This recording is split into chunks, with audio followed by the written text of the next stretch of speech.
Hey, hi. I know we're in the last minutes of 2025. This is a last minute video due to technical issues, but I wanted to share with you how the movies predicted that 2025 would turn out. Maybe it'll give some perspective on how the year actually was. Some predictions were pretty close, some were way off, but let's see how they did. 2025 Armageddon, released in 2022, predicted that aliens would intercept transmissions of the Asylum Studios' disaster movies, inspiring the aliens to attack Earth with copies of Asylum's greatest creatures. Yes, there is a Sharknado. 2025 Blood, White, and Blue, also released in 2022, did predict Trump's re-election. They also predicted that he would do a viral internet challenge with Vladimir Putin and relaunch The Apprentice show on TV on the same evening as America's first official purge night takes effect. Meanwhile, Dave Grohl would be the newly elected governor of California, and the U.S. Space Force would manage a global satellite surveillance network. Lockdown 2025, starring Glenn Plummer, forecast the end of days, which looks like a rerun of 2020. Global plague, government isolation, a cyber coup d'etat, ominous lights in the sky. 2025, The World Enslaved by a Virus, another movie produced and released during the pandemic, presented the world under a global dictatorship, hunting down Christians who dare to preach in public. Also, chat rooms make a comeback. Battlefield 2025 doesn't really have much to say about the year 2025. It doesn't even really have a battlefield. It's a Predator ripoff set in a remote desert town, so in a way, it anticipates this year's relaunch of the Predator franchise. Those are the direct-to-streaming movies. Studio films took a little more time to cook. 2021's The Door into Summer is a Japanese adaptation of a Robert Heinlein short story where a young inventor in 1955 ends up cryosleeping his way to the future. His 2025's got digital billboards, self-driving taxis, cyber currency, and Android companions, and they definitely got the fear of talking on the telephone right. Bill and Ted Face the Music, also released in 2021, includes a short visit to the year 2025. The closest thing to a prediction is when the time travelers end up at Dave Grohl's house, only to discover he's home for once. Fans of the workaholic rock star might understand how uncanny this prediction actually was. The 2019 Ukrainian movie Atlantis shocked audience at its release when it predicted Russia's 2022 invasion. Its story focuses on several survivors trying to rebuild their lives in 2025 after the war's end. That prediction, sadly, did not come to pass.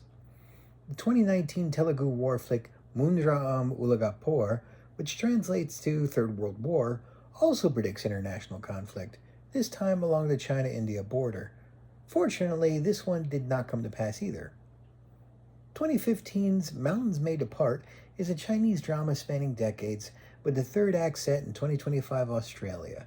Their predictions for Australia in 2025: video blackboards, VR non-touchscreens, resumed rights to own handguns, and the collapse of 50% of a national monument. The family drama also anticipated that children of Chinese emigres around the world would yearn to reconnect with the land of their ancestors. Another Chinese language movie released the same year offered a different opinion. 10 Years, an anthology of 5 short films, presents a China of 2025 that's consolidating its cultural identity and oppressing those who don't align with it.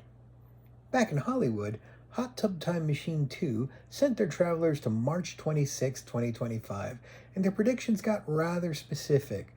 Jessica Williams is the host of The Daily Show for the day, announcing that Jennifer Lawrence has signed to star in a Meryl Streep biopic. The movie's slightly better at predicting self-driving taxis, as well as their potential for homicidal intent.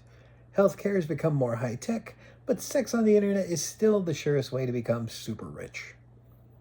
12 years ago, the sci-fi movie Pacific Rim imagined a 2025 where giant fighting robots spar with the kaiju invasion that's spanning the globe. In the real world, we don't actually have giant robots, while Godzilla is more popular than ever. Also in theaters 12 years ago, the Spike Jonze film Her imagines a familiar world of both extreme connectivity and extreme loneliness, with society using AI to span the divide. In other words, people falling in love with their smartphones. One thing they got wrong with this movie: Joaquin Phoenix plays a guy whose office job is writing custom-ordered letters to loved ones. That job almost certainly would be done either by an Etsy artisan or an AI program today. 15 years ago, Repo Man showed the world of 2025 at the mercy of the health industrial complex. Modern healthcare can manufacture any replacement organ for the body, but it'll cost you more than an arm or a leg. And when you get late on your payments, it's entirely legal for corporations to repossess their property with lethal consequences. 24 years ago, the TV movie Future Sport opens in a stadium in 2025 New Orleans as one of the world's most popular sports teams prepares for a three-peat before a global audience, and they don't win the three-peat either. During the movie, the public decides Dean Cain is not cool anymore, but Wesley Snipes is cool again. Also, Hawaii is trying to secede from the US, and international conflicts can be settled by teens playing basketball on hoverboards. 39 years ago, from the VHS era, Future Hunters predicts a post-apocalyptic 2025, a barren, irradiated wasteland so bad that someone travels back in time to make Earth great again. 42 years ago, the Italian sci-fi film Endgame also predicted a post-apocalyptic 25 and lethal sports entertainment, broadcast on national TV and paid for by men's supplements.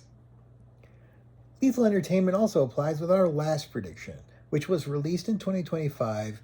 It's set in 2025, but the predictions were originally in the 1982 novel The Running Man.